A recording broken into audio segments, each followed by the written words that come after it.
case you guys are wondering what I've been doing lately, I know I haven't been on Facebook or anything. I'm doing this 65 Thunderbird right now. Not that. That's not a 65 Thunderbird. I don't even really know what that thing is, but it's not a 65 Thunderbird. But this is. This is a 65 Thunderbird. I just painted it yesterday. Doing the interior in it. Looking pretty good. Getting this car ready for hot August nights in August. It's the front of it. Took all the parts off of it. All the body parts off of it. So it's looking pretty good. Sanding and buffing it. So it should be alright.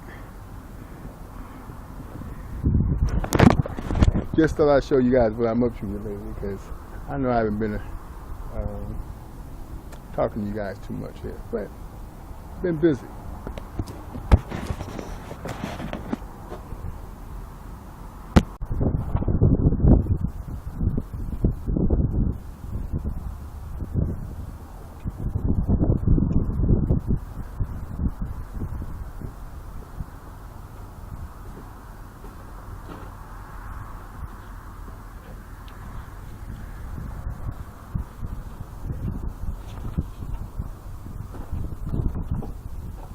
We're gonna do it together.